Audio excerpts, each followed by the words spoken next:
Hello, everybody. This is Hyana Park of Spy Pond Partners, filling in today for Matt Hardy, Program Director for Planning and Performance Management at AASHTO.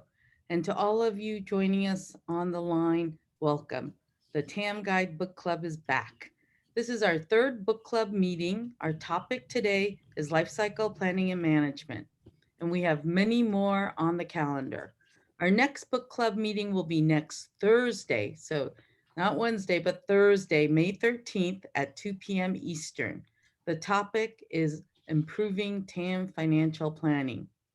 And the following webinar after that is also on a Thursday, 2 weeks later on May 27th. We're skipping the previous week because that's the week when there is the TPM webinar. And so look for that. We have Stephanie Pollock, the new Federal Highway Administrator, kicking off that webinar. If you want to register for these meetings or catch up on any of the past webinars, just visit the AASHTO TAM portal. That is tam-portal.com and click TAM webinars under events in the main menu.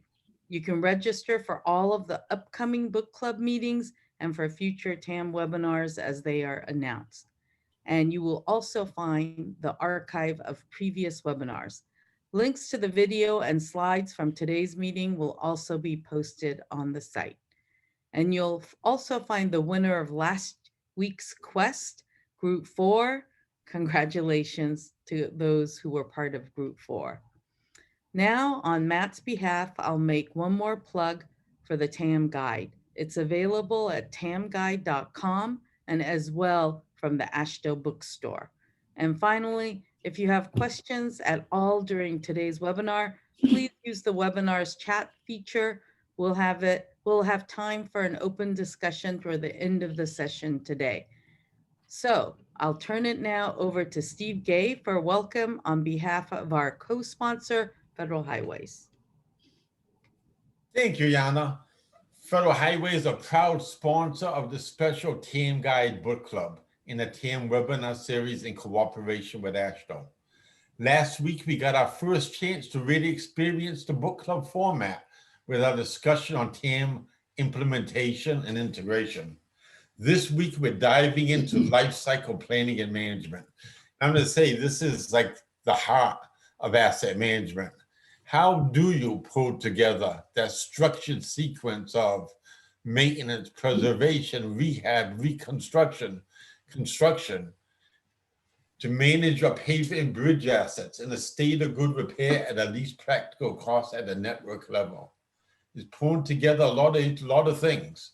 You know, for those with state DOTs, we get into work types. Hey, this is where it all begins. It's the foundation of it all. This session will help introduce you to the valuable material in the AASHTO TAM Guide that'll help advance TAM lifecycle planning at your agency.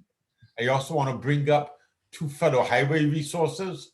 The first is the Federal Highway Guidance on using lifecycle planning process to support asset management, which was published in 2017. And is also the second item, using a lifecycle planning process to support TAM, a handbook on putting federal guidance into practice from 2018. And also on the Federal Highway website, you're going to see some case studies that explain what some states are doing in this area. On the agenda today, we'll hear from 2 guest speakers who share their perspective on life cycle planning at their agency. I'm looking forward to hearing from many of you who are using the TAM Guide to support strong asset management. We hope this book club format works, and I'm excited about it and dig deeper. Hey, did y'all do your homework that I talked about last week?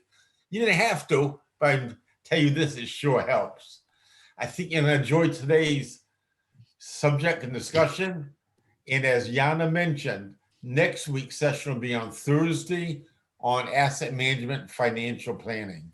And with that, I'm going to turn it over to Katie Zimmerman of AP Tech and Gareth McKay from WSP to cover our agenda and the objectives for today's session. Back to you. All right, thanks, Steve. So as you can see from today's agenda, following this introduction, we are going to have a little bit of a summary of some key items in life cycle plannings to kind of set the stage. As with the new format, we will then move into some presentations from practitioners, including Trish Stefanski from the Minnesota DOT and Thor Anderson from the Arizona DOT. We'll follow that with our quests. And again, remember, it's a contest to see who can use the TAM guide to address the questions that we're going to pose to you. We'll then come back together in our, we'll have breakout sessions where we work on those quests and come back together to get your feedback on the use of the guide to answer those quests, and then follow up with just an open discussion and question and answers. Next slide, Perry.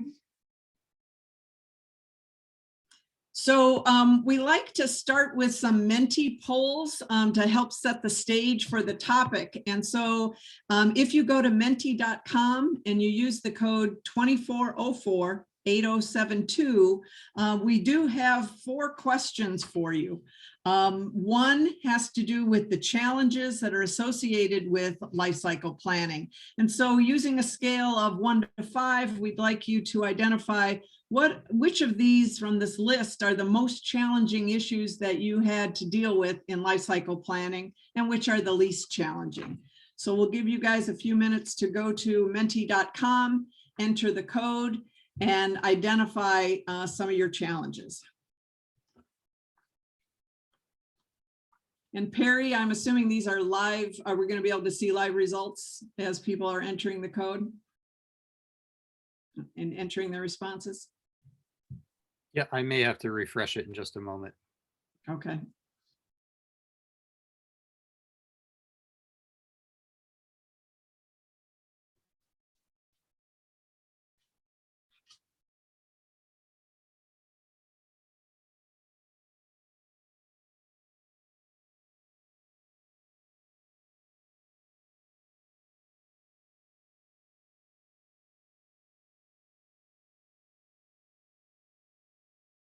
So for those of you that are wondering, in the third choice, that should be predicting the future performance. Looks like we're missing a P, but. So right now it looks like predicting future performance is the greatest challenge, but another fairly strong one is analyzing the impact of environmental conditions on the preferred life cycle strategy.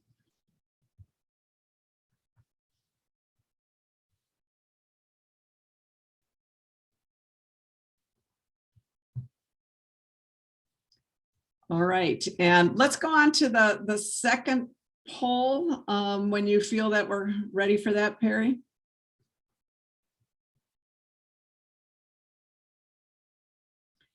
So we have 2 questions, one about whether you feel that enhancements are needed to your pavement management system to better support life cycle planning, and the next question will be focused on your bridge management system. So a simple yes or no question. And if you feel inclined, in the chat box, you might identify what kinds of changes or enhancements do you think you need to your pavement management system. Be interesting to see whether everybody has the same sort of issues that they're dealing with.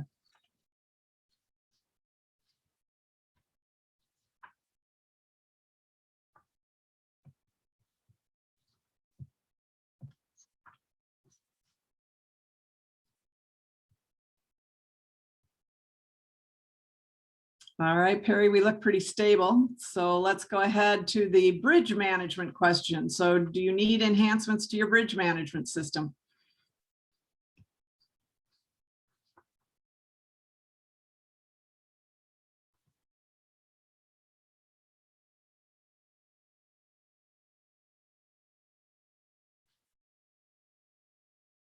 So it's looking like in both cases, both the pavement and the bridge side of things, enhancements to the systems are needed to better support life cycle planning.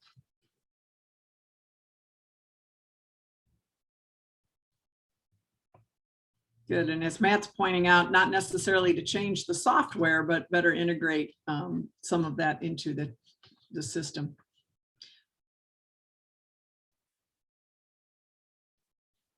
All right. Are you aware of any of the following resources to support lifecycle planning? Steve mentioned the first two of the resources that are available there, the guidance on using a lifecycle planning process, and then the handbook, which was just published not too long ago, that was available. And it looks like the majority of people are very aware of the guide in having some information on lifecycle planning.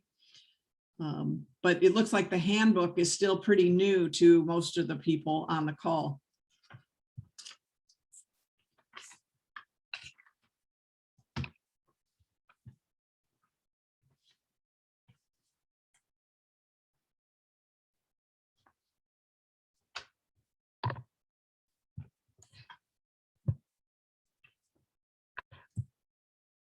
Interesting. So it's nice to see the guide being used as a resource by so many of the people. And some of the other FHWA resources are available. And as Steve mentioned, those resources are available on the FHWA website, FHWA Asset Management, and under resources. Today, we'll be focusing on the TAM guide and how we can use the TAM guide to support lifecycle planning.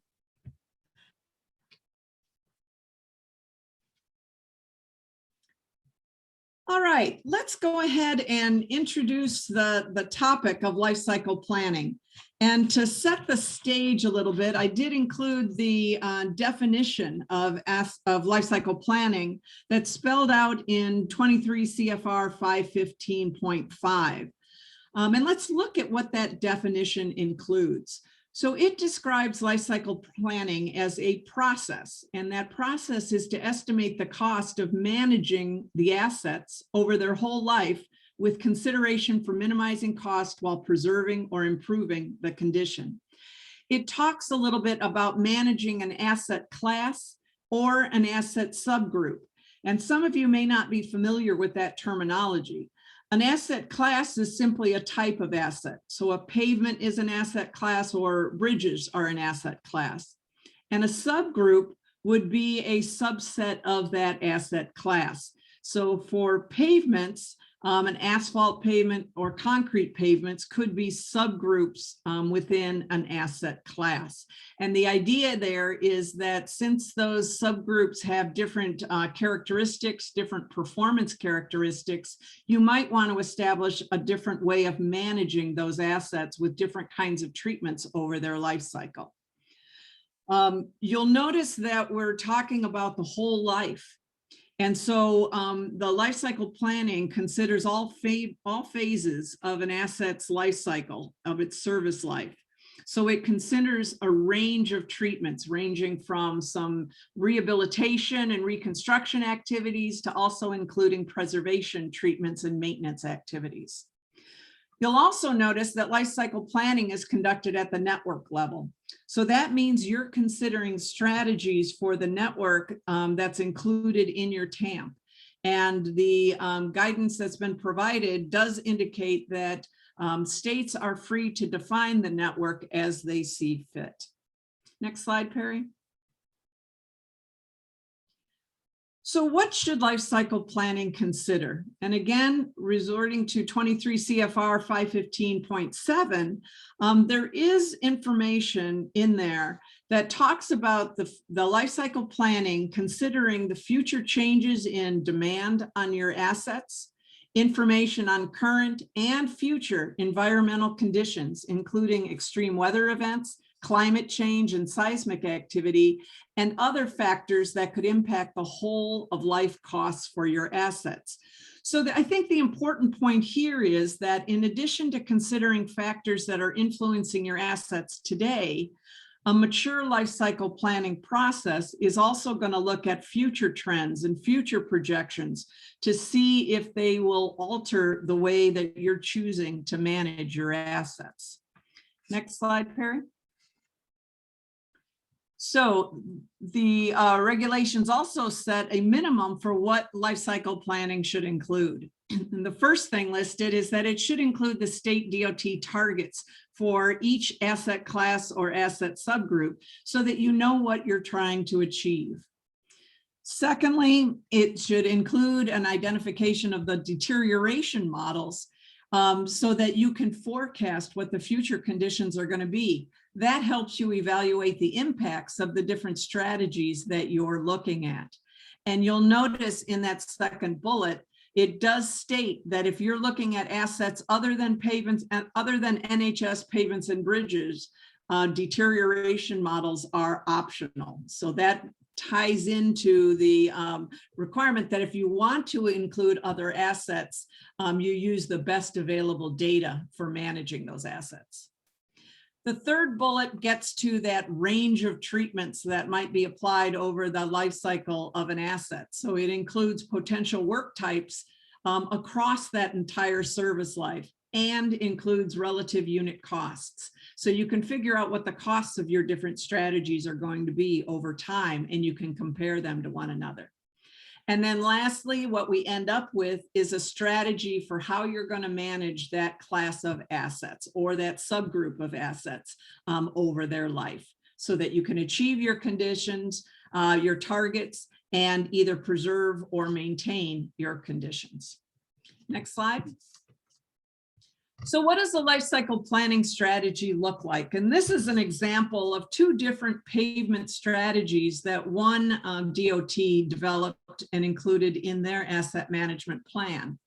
So up at the top line represents the historical strategy that was used for an asset subgroup for managing those pavements. And as you can see that they included a mill and overlay program on about a 10-year cycle.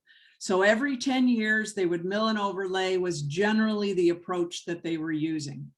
As they did their life cycle analysis, they considered a second strategy, and that's shown on the bottom graphic, where they were able to stretch out the timing for that mill and overlay to about 24 years.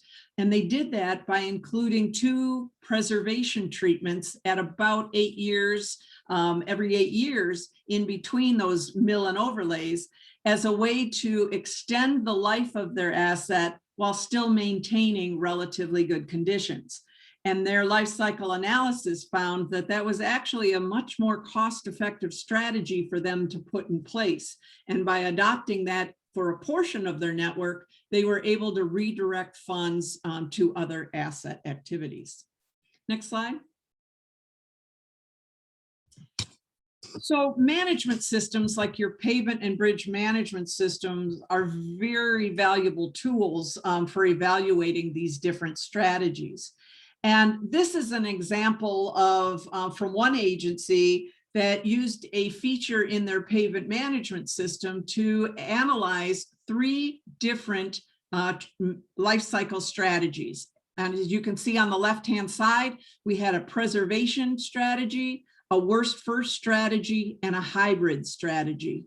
And in this instance, what they did was they allocated funding. So the x-axis includes the percent of funding that went towards certain types of repairs. In the preservation strategy, you can see that it's pretty close to a 50-50 split between preservation and major rehabilitation activities. In the worst first, you see a very dramatic difference where about 85% of the funding went towards major rehabilitation activities, while only about 15% went towards preservation. And the third strategy, the hybrid, was kind of a mix in between those, where there was a portion of the network, maybe 70-some% spent on major rehabilitation, but close to 30% spent on preservation. So the way that they used their pavement management system to model this was to constrain the funding that went towards different levels of repair to simulate the different life cycle strategies. It could also be done by changing your treatment rules and decision trees and things like that as another way to simulate different life cycle strategies. Next slide. And then this is how we evaluate the strategies over time. And as you can see from this particular example, the 3 different strategies were analyzed over a close to 30-year period of time to see the long-term impacts of each strategy. And in this case, what we're looking at is the percent of the network that would fall into poor condition. One of the things that I think is really interesting is if you looked at these results over the 10-year period that is covered in a TAM, that would be in about 2029, you'll see that all of the strategies have about the same results at that point in time. It's only when you analyze these over a longer period of time that you start to see the real difference between these strategies. And that's one of the reasons why in life cycle planning, we encourage agencies to look at their analysis over a period that's longer than the 10-year cycle that's included in your TAM. Next slide. So let's say that you're looking at your life cycle planning section and you might ask, what are some of the things that I could do to enhance my life cycle planning section? And I'm offering at least 4 different areas for possible improvement.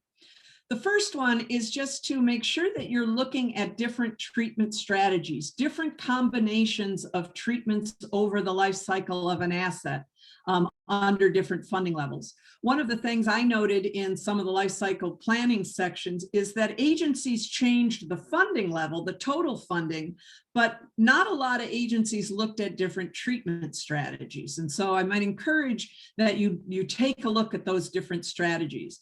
And one caution, be sure that the strategies that you're looking at are implementable.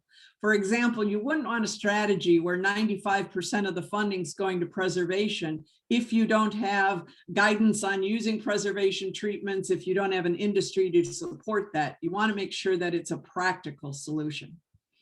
The second one, as we showed with that one graph, it's really important to consider an analysis period that goes beyond the 10-year TAMP period.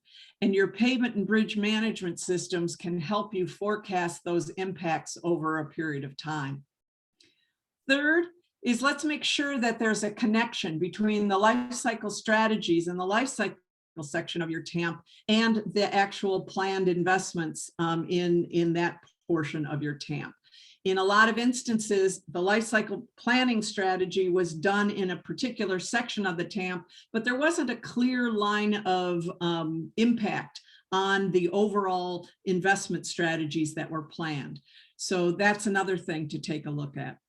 And then finally, related to the guidance that has been provided is consider both current and future conditions that might impact the way that your assets are going to be managed. So if, for example, you're seeing that you're going to be doing a bridge retrofit program or seismic retrofit program, you want to make sure that those kinds of things are incorporated into your investments and planning. All right, so today we're going to hear from 2 speakers who are very involved in some activities associated with life cycle planning. So we're going to start with Trish Stefanski, who is the statewide infrastructure asset engineer from the Minnesota DOT. And then Tricia will be followed by Thor Anderson, who is the performance and asset management manager for the Arizona DOT. So with that, I'll turn it over to Tricia and we'll hear a little bit about what they have going on. Awesome. Thanks, Katie. Thanks for having me here today, you guys, to talk about what MnDOT is doing and think about this complicated, I think it's a complicated topic that you did a great job, Katie, simplifying it. So first off, I want to thank the people right here on this call, Spy Pond Partners and AP Tech, for working with us so closely to get to our asset management strategic implementation plan. I'll take next slide, please. So just thinking about life cycle planning and all the assets involved and how to prioritize, categorize, understand how we're managing those assets, we basically said, a part of our AMSIP needs to be an asset matrix. And since I'm an engineer, who doesn't love complicated spreadsheets? So that's basically what this is a complicated spreadsheet. In developing this spreadsheet, along with Brad Allen, could be my co-host today, we basically looked at all the assets that MnDOT manages and how the data along with those assets are managed. And then what data is needed to support the management. And then roles and responsibilities. Are we doing that data managed? Are we getting that data internally, externally? What are the needs? Even down to the costs, you guys, that it will cost us to kind of get these asset data sets in the desired management approach. Next slide. So page 1, the star of the show today are the assets. And I forgot to say, I really have to say this, Steve Gay. You said LCP is in the heart of asset management, and I had to say I heart asset management in general, you guys. But these are the stars. These are the stars, and determining who your stars are, what your stars are, it is kind of key. So you can see kind of, as Katie talked about, I like that you defined asset classes and asset subgroups, because you can see here some of the asset classes on the left, some of the asset subgroups within those classes on the right.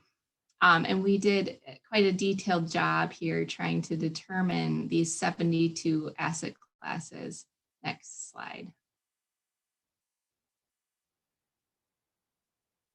So page 2 of these stars, and I didn't read off the others, but some bike and ped, geotechnical, hydraulic, even down to some maintenance assets like not just our pavement surface in the summer, but our snow and ice winter plow routes for winter.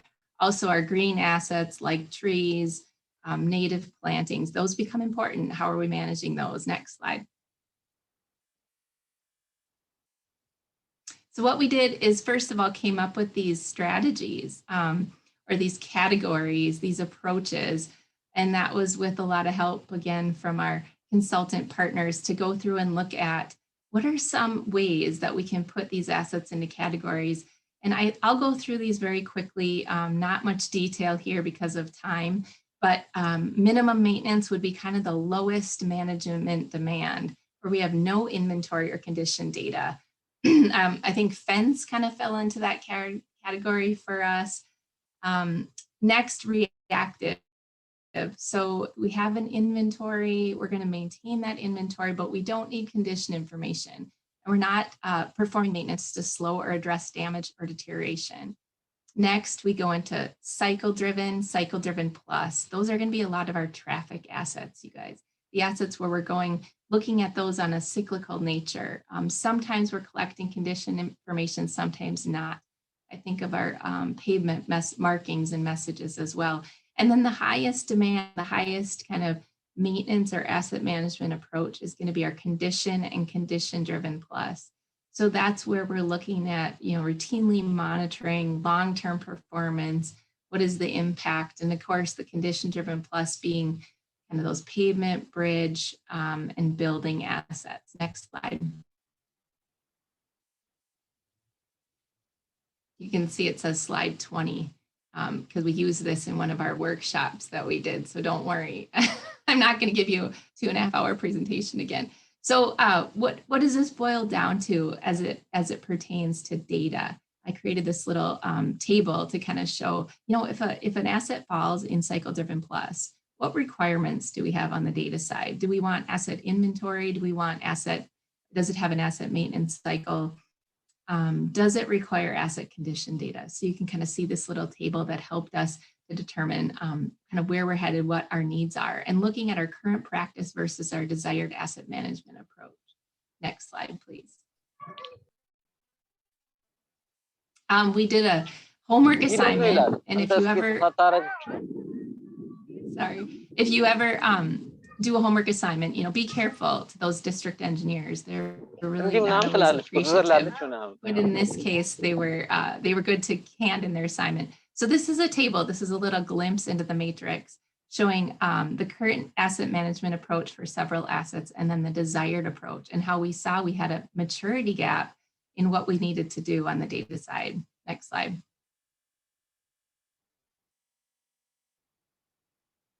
And going through and seeing different pieces of this, you guys. So what is our baseline inventory of each of these 72 asset data? Do we have a full, partial, no inventory? What do we need to do to get collected? What are some of the best methods to be collecting this data? Is it internal or external resources? That's the roles and responsibilities piece. And what is that cost estimate? What are the timelines? Next slide. Same thing with keeping the asset data current. So how do we keep that asset data current? Using some really cool, innovative ways, you know, annual imagery or LiDAR projects, utilize as-built. What are the best possible preferred ways that we can keep this data current? And what are we doing now? Will it require additional resources? What are the costs? Again, those costs were pretty tricky, but really important, I think, at the end game. Next slide. On the inspection side as well, and the condition assessment. So what was possible there? You know, what were we going to do to get this condition data for the assets that we desired to have condition data for? Number of asset units, number of inspections, inspection cost per unit, frequency, total cost. Next slide. And voila, there it was, the contents of the matrix. I didn't talk on, I'll just say, I'll be doing another presentation, I'm sure, that'll have to do with these tiers and the tier drivers. I didn't even touch on that today, you guys, but that was also another big piece of this, was to create asset tiers and put our assets into tiers based on risk and other factors. So to be determined when I'll be speaking of that next. But along with that, we basically show here, we have the baseline inventory plan, the currency inventory plan, the inspection plan, and some additional implementation tasks, again, for 72 asset classes. It was kind of a big undertaking. Next slide. So, woo, there it is. This is a glimpse of that fancy schmancy spreadsheet with those asset groups, kind of calling them groups here, but really asset classes, subcategories, desired asset management approach. I just took a snippet here of where we are adding data needs. So you can see that little add. And then on the inventory side, you know, when do we want to be doing this? When do we want to get some of our reinforced soil slopes into the system? And how much will that cost us? Boy, that's pretty inexpensive. That's a good one. What will it take to keep the inventory up to date through as-built, through LiDAR? There's some cost information. And then on the condition side as well, what's our timeline? And what is the cost for each of these items? This really boiled it down nicely, I think, for our senior leadership, with, you know, a couple asterisks saying these are estimates. Next slide. So here were some of our highest priority outcomes. This is my last slide here, you guys. So we really determined that we should be providing cyclical LiDAR asset collection data at the end of the season, instead of collecting our above ground assets through as-built. About half the cost of doing the typical GPS field collection was doing this annual cyclical collection with conflation. And then over the next 5 years, in order to really manage our culvert data and get a return on investment, which we did an official return on investment effort with this, we're gonna really focus on those side and mainline culvert data collection. We're gonna execute a consultant contract to kind of get this backlog of inventory that we don't have. It's another high priority outcome. And then we're going to also really look to update our sign inventory database and refresh half the state sign inventory. And that's due to, again, a good return on investment, because we can use that sign data for design. And that $19,000 was basically a Metro District cost that I helped to calculate years ago. So those were highest priority outcomes, along with 500 other implementation items that we got out of this. So I think that's it. Next slide is a thank you. I'll turn it back to you, Katie. All right, thanks very much, Tricia. Appreciate your summary of your efforts that are going on. It's a massive effort, so thank you for sharing that. Now I'd like to introduce Thor, who's going to talk to us about the activities of the life cycle planning studies that were done for the Arizona Department of Transportation. Thank you, Katie. Next slide, please. And so I'm Thor Anderson. I'm responsible for both our performance measures at ADOT and getting all those together and facilitating the establishment of those, and for the development of the asset management plan. Next slide, please. So we're actually updating our TAMP right now. We implemented our pavement management system in the spring of 2020, so we're able to use that. We decided that would be a good time to update our TAMP. Originally, we wanted to get that done in August, but COVID really delayed us because there was a lot of uncertainty about the budget. We also have had kind of a learning curve on our PMS, which is taking a little bit longer than we thought, but it's been a good learning curve. So we have BRM for bridge, and we have DTIMs for pavement for our management systems. Next slide, please. So we decided to have break our system into multiple networks for better management. And what we've done is established targets for each of these networks. We do manage these networks differently. We prioritize them differently. And so we definitely don't put as many resources into our low volume routes, and we do limit the types of treatments that we do. We also decided to evaluate local NHS, the local NHS network separately. And I think that was useful because we did meet with the locals this year, and we were able to use that information to show them what they have. Next slide, please. So we established state of good repair targets for each of our networks. And this time we have a combined good and fair target. I think our ultimate goal is to have one target for good and one target for poor. But we've realized that we are going to have to make some refinements to our management systems to get them a little bit more accurate, particularly for the long-term analysis. And so we did decide to do that combination here because we feel like some of the good is overstated in our analysis.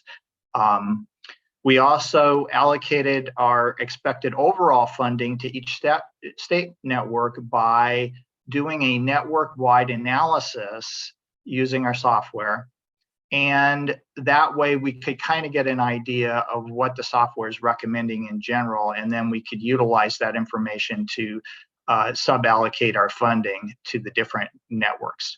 We have incorporated risk into our actual decision, our utility formulas and our cost benefit formulas. We have included extreme weather risks like flooding, which is our biggest extreme weather factor in Arizona. And we've incorporated those directly into our formulas. And so they do come into play into our output. Plus, we also consider other risk factors from our risk workshops in our decision making. Next slide, please. So Katie kind of went over the three scenarios that we did. We did a reactive scenario, kind of our traditional management strategy, pretty much worst first. It's heavy on rehab, not a huge amount of preservation, although there has been some. That actually performed the worst, as you might expect. We also did a preservation scenario. This had the highest cost benefit, and it did end up, like Katie mentioned, pretty evenly divided between preservation and rehab treatments. But what we realized from our first TAMP is that we tried to kind of implement that strategy, and we were having trouble changing our program as quickly as the strategy required. So we decided this time that we're going to try to phase in preservation over time. And so we've adopted a hybrid strategy where we try to do that. That strategy also allows for special projects. It allows for a little bit more professional judgment by our engineers. And it definitely does give us more time to transition a new way of doing business. And actually the hybrid strategy, at least over the 10-year period, performed pretty well. Katie did mention that we actually looked out for a 25-year period, and that did help us kind of better ascertain how the scenarios are performing in comparison. And it also helped us evaluate how our management systems were working compared to what our expectations were. So I think it was real helpful, and we will probably be doing some refinements to our treatment decision trees, and we will be updating our deterioration curves based on some of the information that we learned there. We, for the locals, we evaluated multiple funding scenarios as our basic way of deciphering that. And we held a workshop in January with the local NHS owners to go ahead and give them an overview of the entire asset management process and share with them the analysis and results. We also prepared a snapshot worksheet for each local government that identified what their NHS assets are, and it identified what the recommended projects for their jurisdiction were based on what we felt was the optimum analysis scenario that we evaluated. And so far, we've received a lot of good feedback from the locals. They are asking us for information and following through with us and giving us more contacts and things like that. So it's off on the right foot. We've got a lot more work to do, and we definitely won't have the locals fully implemented in this camp, but we're making good progress there. Another big effort that we have is to update our planning and programming process to accommodate the recommended investment strategies. And one of the things that we're really focusing on there is inserting TAM consistency checkpoints at critical junctures in that process so that we can determine if we're on track with complying with our investment strategies throughout the process. Our state law requires that we update our transportation or our transportation program every year. And that opens the door for a lot of potential changes, and lots of things can go wrong. And so we need to have a process where we can kind of try to make sure that we're on track. And if it looks like we're getting off track, bring things to the attention of the appropriate parties. Next slide, please. We do have some challenges. One of our big challenges is trying to figure out how to incorporate the maintenance work type into our LCP analysis. I have been talking with our chief maintenance engineer. We are starting to do some coordination. I think one of the things that we'll be working on for the next TAM update would be to work on better ways of handling routine maintenance, and then also working on getting a better handle of how reactive maintenance can be affected by extreme weather or changes in budgets, etc. We still have to work with the local NHS owners with respect to establishing targets for their assets and with respect to developing investment strategies. I think the goal that I would have would be to coordinate with the largest of our NHS owners, which do own the preponderance of the local assets, to actually work with them to do a specific plan for their jurisdiction. So that's going to be a work in progress.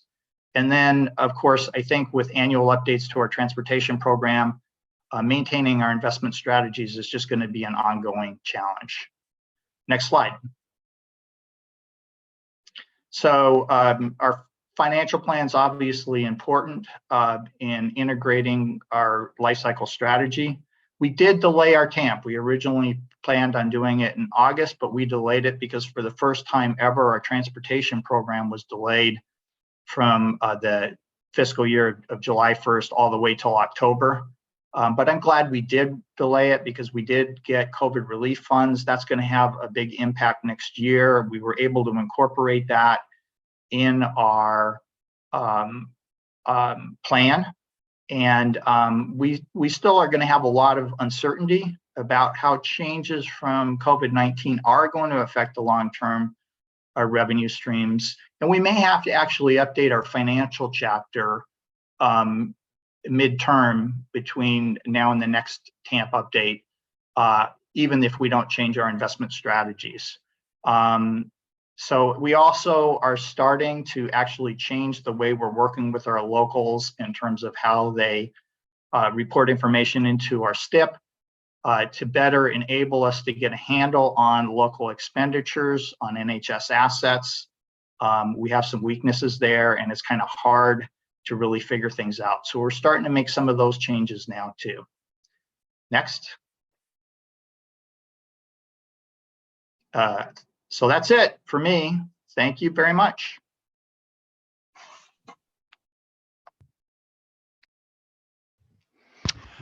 Thank you to Trisha and Thor for sharing their experiences and plans for enhancing lifecycle planning.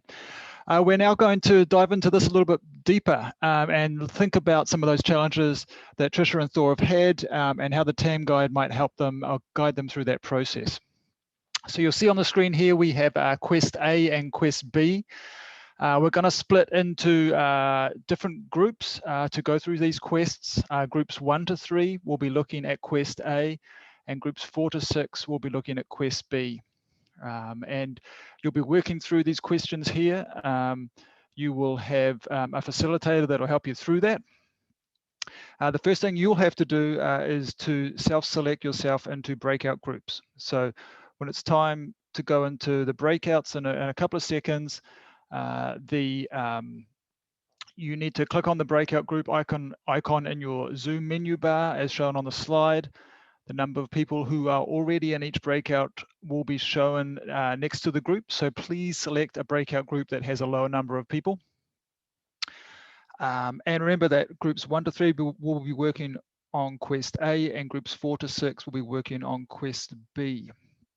Again, you can come up with a plan as a group, how you want to tackle these quests. There will be a winner of the quests based on the group that can find the most relevant resources and based on the discussion and comments that you include regarding the process you went through as a group and what you found. And really importantly, when we come back together, it'll be good to hear how valuable the guide was in terms of working through these quests.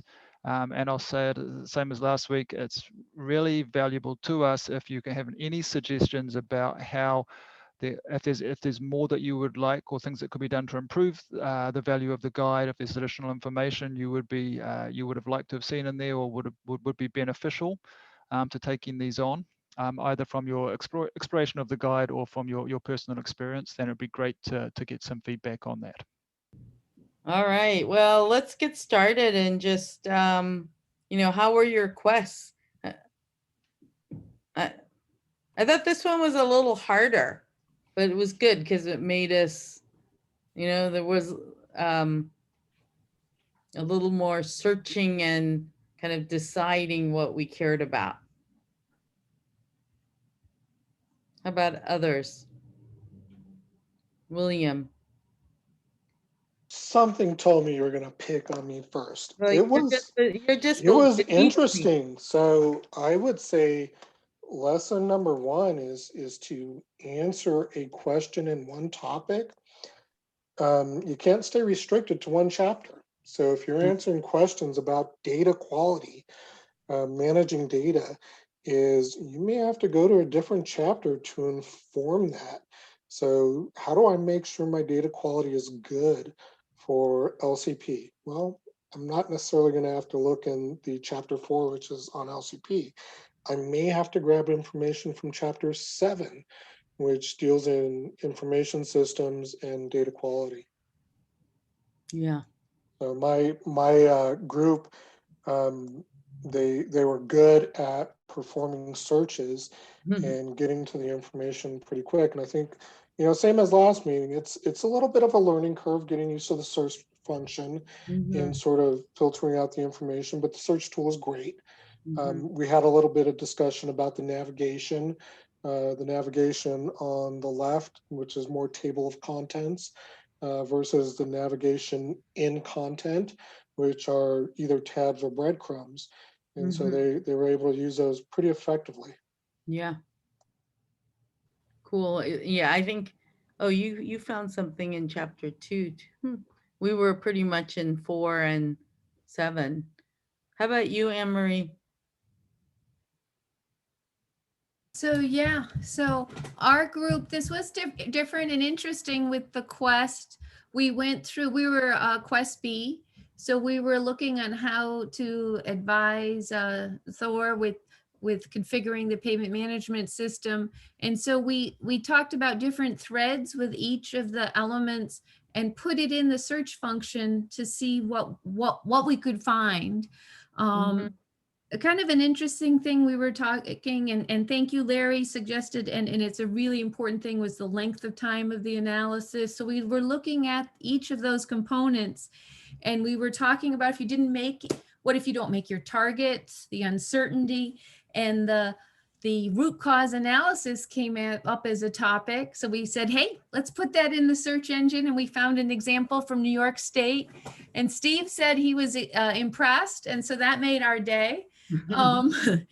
And then we also talked about, there was questions about if you didn't have the data and what resources are here and how to set up and ask for the data so that to support your life cycle analysis. And so there seemed to be a lot, there was a Florida example about enterprise data, but when it's outside of the control of the asset management system, having the things in the guide that you could perhaps help to make a longer term solution for long-term analysis. So Emery, did you guys use the digital guide or the PDF of the guide? We were using the digital guide. We had the PDF as a backup, and some people had downloaded it on their devices so that they could search also. Yeah. Cool.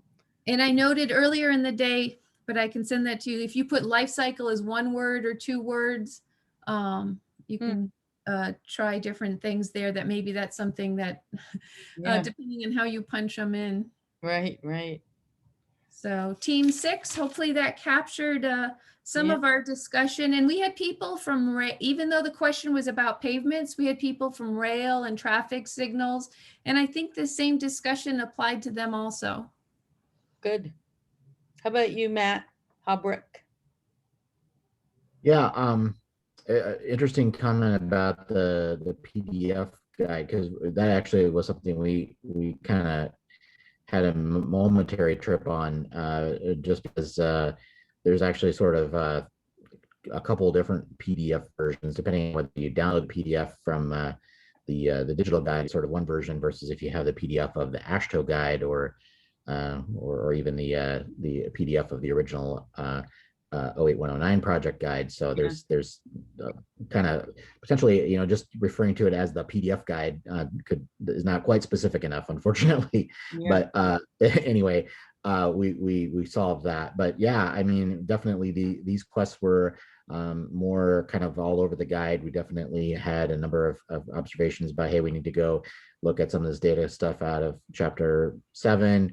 As we were working on some of the other sections, we found a lot of information that seemed like it would be useful for the later questions in our quest related to coming out of chapter 5, some out of chapter 2 even.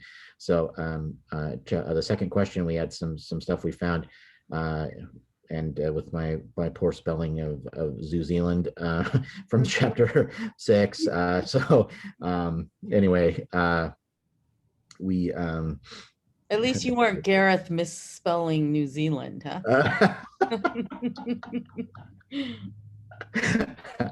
Right. Well, anyway, no, it was a great group. We had some, I think, some good conversation. We had a little bit of a ringer because Thor was actually in our group, and this was a quest for his for his content, and he had a few good comments to offer as well. So thank you, Thor, for picking our group, and appreciate everyone's contributions. Great, thanks. So we have only a few minutes. Katie or Gareth, is there something you wanted to share from your groups? The only thing I'll add, we also had a ringer. We had Trisha in group 3, and so we were focusing on her session. And it was interesting as people were doing their searching and finding materials, as you guys are mentioning, throughout the guide that would be helpful for it. I heard comments like, oh, this is really pretty thorough, or, this is pretty extensive. And also the practice examples that gave some detail that somebody said, oh, this would be helpful. So that was good, and we found a few checklists that also looked like they would be helpful. So a wide variety of materials that would be relevant. Yeah, Okay. Gareth? The only thing I was going to add is we were looking at the pavement management system, which was very seems like a big thing to tackle for the guide. And so I guess we were saying, well, there's obviously a lot out there about more detail around pavement management systems and those sort of things. So I'm sure the TAM portal has links to that sort of stuff, but I was wondering if there's a way to connect that through the guide. So or whether we just leave people to go back to their search engine and search for those sort of things. But yeah, there was a good overview of stuff, and obviously, if you're really tackling this, you want to get into that detail. All right. And All it right. worked. The search feature worked perfectly, so we Yeah. didn't have any crashing. Good, good. Well, we found that, depending on how you searched it, because we used URLs for our group, that you would get a different URL. And so we fix things sometimes. So, all right, let's thank you for staying with us. Let's move to the last slide, which is we've got 5 more book clubs coming up. And so you can see our next one is next Thursday from 2 to 3:30, and you can see the URLs to sign up. And yeah, encourage you to join us for all of these, because I do think it is helping us all to get into the guide and start finding things that will help us with the things you need to do to advance your TAM program. All right, Steve, do you want to say a final word? Not really. I think we're all learning how much information is in this guide. Mm-hmm. And I think going through this book club and just getting more familiar with it, I give the homework assignment. The more we become familiar with it, the greater resource it's going to be as the states are developing the next TAMs. And for those not developing the next TAMs, from the transit, railroad sector, etc. This is still a great resource. Familiarize yourself with it, and we're hitting the key issues, be it life cycle planning, financial planning, etc. Looking forward to next week. Thank you. All right. Bye, everybody. Thank you to our speakers. Bye. Thank you. Thank you. Bye. Bye.